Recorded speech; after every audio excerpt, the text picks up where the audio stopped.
Good morning. स्वागत है आपका एक बार फिर से एक नए वीडियो में।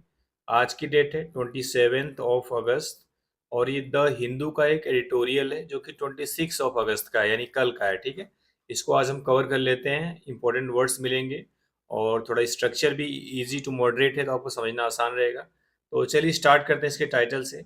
इसका टाइटल है रूट कॉजेज। रूट मीन्स क्या होता है? जो मेन कॉज मीन्स कारण, यानी जो मूल कारण है किस चीज का, अभी आप आर्टिकल पढ़ेंगे समझ में आएगा। India's youth crisis is about the absence of jobs, not just examination reform. कह रहा है भारत का जो युवा संकट है, यानी भारत में जो युवाओं का संकट है about the absence of jobs, यानी नौकरियों की कमी को लेकर के है। यानी भारत में युवाओं का संकट नौकरियों की कमी को लेकर के है, नॉट जस्ट एग्जामिनेशन रिफॉर्म, न कि सिर्फ एग्जामिनेशन सुधार को लेकर के है। यानी भारत में युवाओं का जो संकट है वह परीक्षा सुधार से नहीं जुड़ा हुआ है, बल्कि जॉब्स की एब्सेंस यानी नौकरियों की कमी को लेकर के है। क्लियर है? तो इसको हम डिटेल में देखेंगे और समझेंगे अथर क्या कहना चाहता है। तो अगर टाइटल और जो सब टाइटल है इसकी बात करें तो काज मिस क्या होता है? कारण। एब्सेंस मिस क्या होता है? अनुपस्थिति, जिसका मतलब होता है कमी से। और आर्टिकल द लगा है तो एब्सेंस क्या आपका? नाउन है। ठीक है। क्राइसिस संकट है, सिंगुलर नाउन है इसलिए यहाँ पे इज लगा हुआ है। ठीक है। रिफॉर्म मिस क्या होता है? रिफॉर्म मिस होता है सुधार। ठीक है। चलिए अब हम देखते हैं इसको हर एक पहले सेंटेंस से समझते हैं। कह रहा है it has been a few weeks. कह रहा है कुछ सप्ताह हो चुके हैं। It has been a few weeks यानी कुछ सप्ताह हो चुके हैं। सिंस कब से? द यूथ एजिटेशन, यानी कि जब युवाओं के आंदोलन ने फोर्स्ड मजबूर किया था the resignation of then union education minister Dharmendra Pradhan, यानी कि तत्कालीन, देन मतलब तब के, तत्कालीन केंद्रीय शिक्षा मंत्री धर्मेंद्र प्रधान के इस्तीफे को। कह रहा है युवा आंदोलन ने तत्कालीन यानी उस समय के केंद्रीय शिक्षा मंत्री धर्मेंद्र प्रधान के इस्तीफे को मजबूर किया था, इस्तीफा उन्हें देना पड़ा था।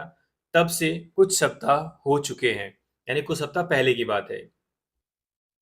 द गवर्नमेंट कंसीडर्ड, यानी गवर्नमेंट ने मान लिया। कंसीड मीन्स क्या होता है? एक्नॉलेज करना, एक्सेप्ट करना। ठीक है। यानी कि गवर्नमेंट ने मान लिया द स्टूडेंट्स डिमांड्स, यानी विद्यार्थियों की, स्टूडेंट्स यानी छात्रों की डिमांड्स को, मांगों को। फॉर एग्जामिनेशन रिफॉर्म, यानी परीक्षा के सुधार को लेकर के। कह रहा है कि सरकार ने छात्रों की जो परीक्षा की सुधार की मांगे थी, डिमांड्स थी, उनको कंसीड कर लिया है, उनको एक्नॉलेज कर लिया है, उनको मान लिया है। कंसीडर्ड भी वर्ब की सेकेंड फॉर्म है। ठीक है। चलिए आगे देखते हैं। which found an echo in the Prime Minister's Independence Day address, which यानी जो डिमांड्स की बात कर रहा है, which found an echo यानी कि which found an echo जो एक आवाज के रूप में पाई गई in the Prime Minister's Independence Address, यानी पीएम के आज़ादी के एड्रेस में, संबोधन में, यानी जिसका जिक्र पीएम के इंडिपेंडेंस डे के एड्रेस में किया गया था। which found an echo यानी जिसका मतलब है जिसको, जिसकी आवाज, जिसकी गूंज सुनने को मिली थी कहाँ पे? प्राइम मिनिस्टर के इंडिपेंडेंस डे के एड्रेस में। इको मतलब क्या होता है? गूंज। व्हेन जब ही अनाउंस्ड, उन्होंने अनाउंस किया था फ्री ऑनलाइन कोचिंग, यानी मुफ्त online coaching for competitive examination के लिए, using India's digital public infrastructure, यानी भारत का जो डिजिटल पब्लिक इंफ्रास्ट्रक्चर है उसका इस्तेमाल करते हुए। ठीक है। यानी प्रधानमंत्री जी ने भारत के जो डिजिटल पब्लिक में, सबको पता है सार्वजनिक, इंफ्रास्ट्रक्चर मतलब ढांचा होता है, बुनियादी ढांचे का इस्तेमाल करते हुए कम्पिटेटिव एग्जामिनेशन के लिए फ्री ऑनलाइन कोचिंग को अनाउंस किया था। MOSPI survey data bears out. MOSPI उस लगा है, यानी ये कोई मिनिस्ट्री है, इसका फुल फॉर्म कमेंट में बताएंगे। ठीक है। इसके सर्वे डेटा ने, बियर आउट मिस होता है कंफर्म करना, पुष्टि करना, कंफर्म, CONFIRM। ठीक है। यानी MOSPI के सर्वे डेटा ने कंफर्म किया है, पुष्टि की है, किस चीज की? वाई, कि क्यों this would be welcome to students. यह जो चीज़ है वह विद्यार्थियों के लिए वेलकम यानी स्वागत के योग्य होगी। क्यों होगी? अब इसका रीजन दे रहा है नीचे। कह रहा है private coaching cost 16% of what an Indian family spends on a child's education. कह रहा है जो प्राइवेट कोचिंग है वह लगभग 60% खर्च करती है। कितना? 60%। किस चीज़ का? Of what an Indian family spends on a child's education. जितना कि एक इंडियन फैमिली यानी एक भारतीय परिवार अपने बच्चे की एजुकेशन पर स्पेंड करता है, उसका 60% सिर्फ प्राइवेट कोचिंग में खर्च होता है। ठीक है, यानी कह रहा है जो प्राइवेट कोचिंग की जो लागत है वह एक इंडियन फैमिली यानी भारतीय परिवार के द्वारा जो एजुकेशन पर बच्चे पर खर्च होता है उसका 60% है। 12.5% इन 2018, यानी यह 2018 में 12.5% था। एंड और nearly a quarter of that budget, और लगभग उस बजट का अ क्वार्टर यानी एक चौथाई by the higher secondary years, यानी जब हायर सेकेंडरी ईयर्स तक उस बजट का 1/4 हो जाता है। Which is when the student prepares for competitive examination, और जब स्टूडेंट कॉम्पिटिटिव एग्जाम्स की तैयारी करता है। ठीक है, दोबारा से देखते हैं। कह रहा है कि MOSPI के सर्वे डेटा ने यह कंफर्म किया है, यह पुष्टि की है, यह बताया है कि यह जो चीज़ ऑनलाइन फ्री कोचिंग का सिस्टम है यह स्टूडेंट्स के लिए वेलकम यानी स्वागत योग्य क्यों होगा? क्योंकि कह रहा है कि जो इंडियन फैमिली स्पेंड करती है अपने बच्चों के एजुकेशन पर, उसका 60% प्राइवेट कोचिंग में लग जाता है। यह 2018 में कितना था? 12.5% था। अभी कितना है? 16% है। कह रहा है एंड और nearly a quarter of that, और दैट बजट, और उस बजट का लगभग एक चौथाई यानी 25% by the higher secondary years तक, जब स्टूडेंट्स कॉम्पिटिटिव एग्जाम्स तैयारी करता है तो उस बजट का 25% लग जाता है प्राइवेट कोचिंग में। ठीक है, क्लियर है? आगे कह रहा है cheaper coaching is of limited value, यानी जो सस्ती कोचिंग है उनकी वैल्यू लिमिटेड है। यानी जो सस्ती कोचिंग है उनकी वैल्यू लिमिटेड है, यानी उनका लाभ कम है।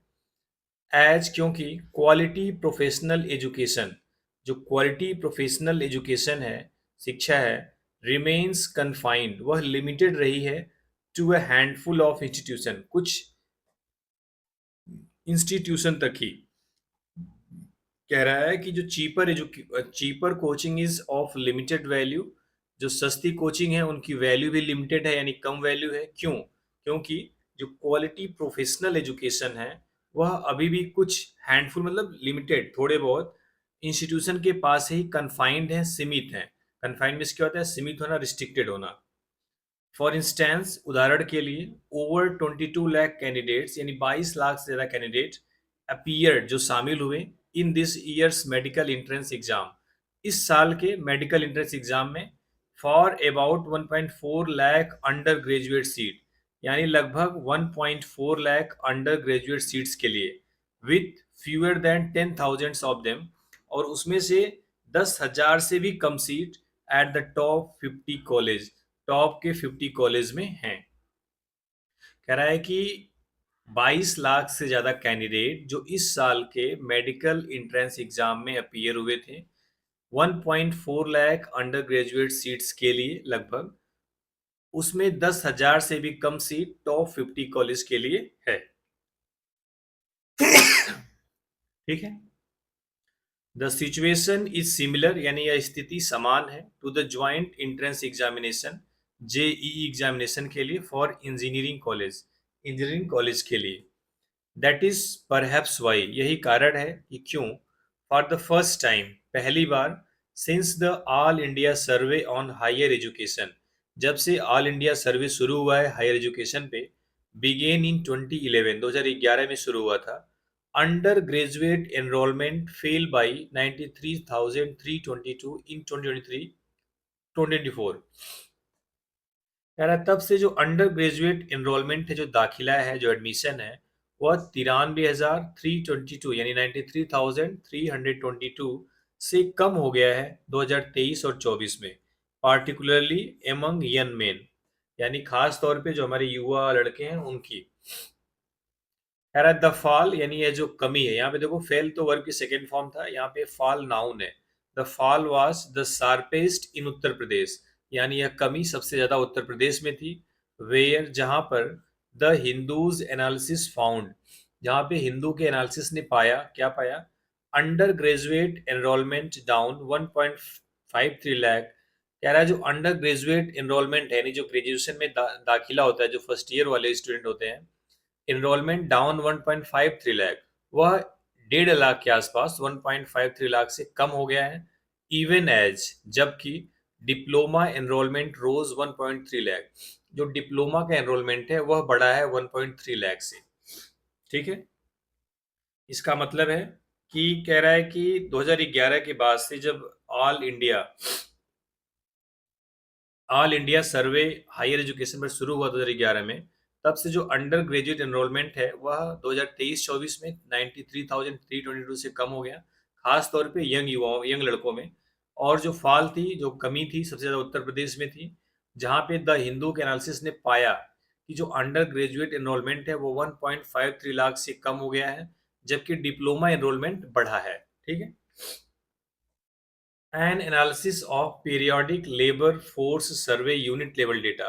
कह रहा है पीरियोडिक लेबर फोर्स सर्वे का यूनिट लेवल के डेटा के एक एनालिसिस ने फाउंड, पाया दैट की ऑफ एवरी 100 ग्रेजुएट्स, यानी लगभग हर एक 100 ग्रेजुएट्स में एज्ड 50 टू 29 इन 2025, जिसकी एज 2025 में 15 से लेकर 29 साल तक थी, only 26 were in regular salaried employment. कह रहा है उनमें से सिर्फ 26 लोग रेगुलर सैलरीड एम्प्लॉयड में थे, यानी उनको सैलरी रेगुलर मिलती थी। एंड और just 4 had a salaried job with a contract and social security, और उसमें से सिर्फ मात्र 4 लोगों के पास सैलरी जॉब थी, यानी सैलरी पे जॉब करते थे कॉन्ट्रैक्ट और सोशल सिक्योरिटी के साथ। ठीक है,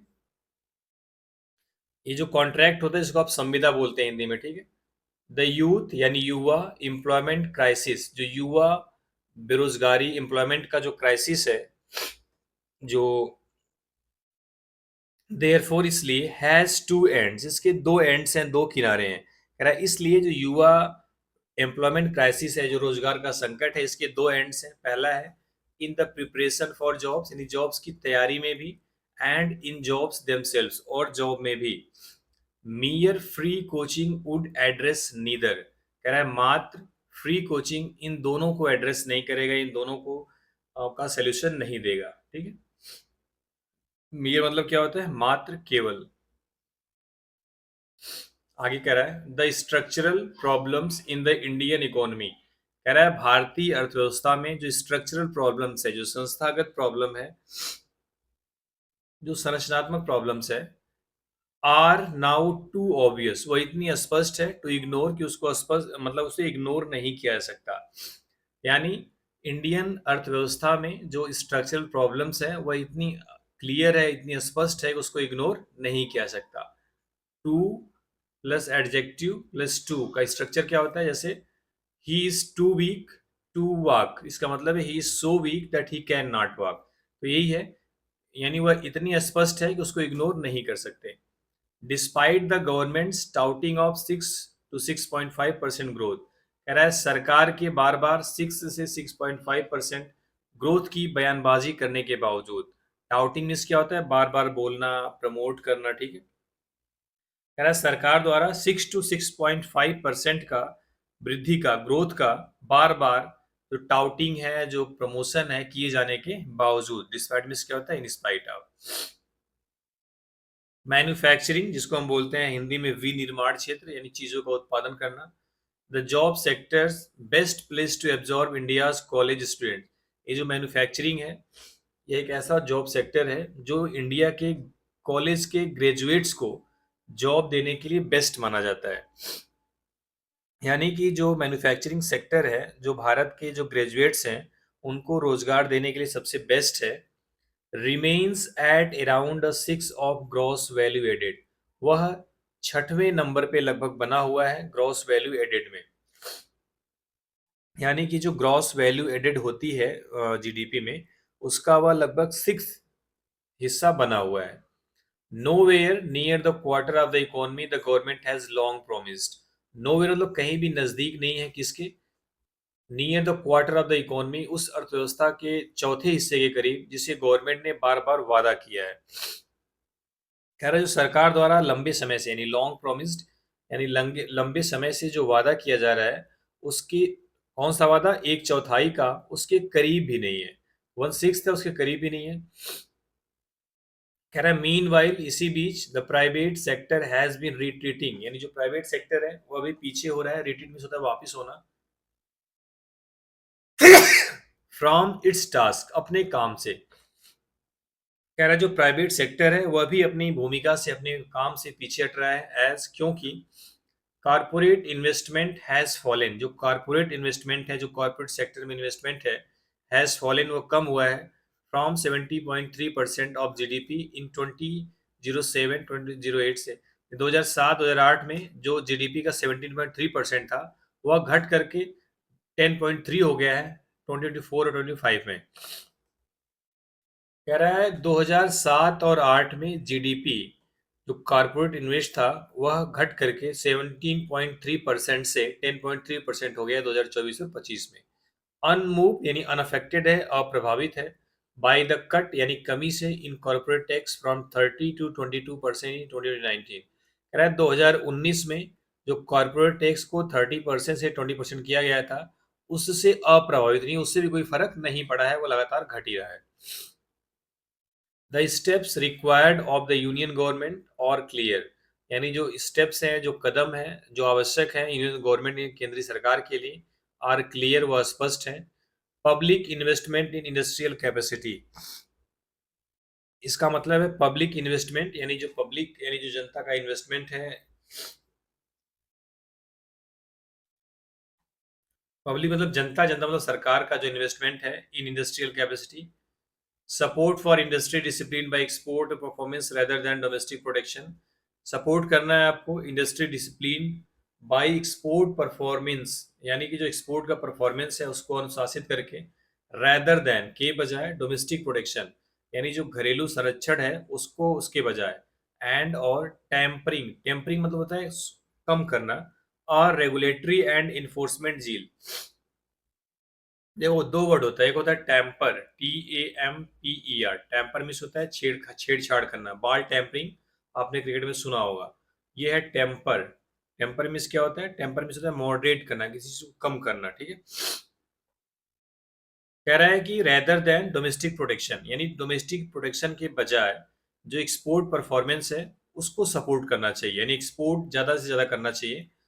एंड टेम्परिंग और रेगुलेटरी एंड इन्फोर्समेंट, और जो रेगुलेटरी यानी जो नियम है, जो इन्फोर्समेंट है, उसको टेम्पर करना, जिसको कम करना चाहिए। झील, उस झील को, झील मतलब क्या होता है? उत्साह। झील मतलब क्या होता है? उत्साह। That seems to selectively target enterprises, जो चुन चुनकर इंटरप्राइज को टारगेट करती हैं और अफेक्ट करती हैं, प्रभावित करती हैं। The jobs catering medium size company, यानी जॉब देने वाली मध्यम वर्गीय कंपनीज को इन पार्टिकुलर खास तौर पे। This route has a better chance of delivering jobs for the youth, यह रास्ता युवाओं को जॉब देने का एक बेहतरीन तरीका है, बेहतरीन अवसर है।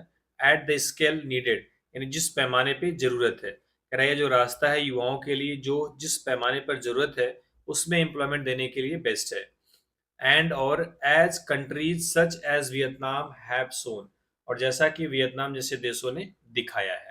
ये जो लास्ट में पैसेज थे इसकी जो हिंदी मीनिंग थोड़ी सी कठिन थी, हो सकता है आपको उतना समझ में नहीं आया हो, दोबारा देखें समझ में आएगा, ठीक है। चलिए, थैंक यू वेरी मच।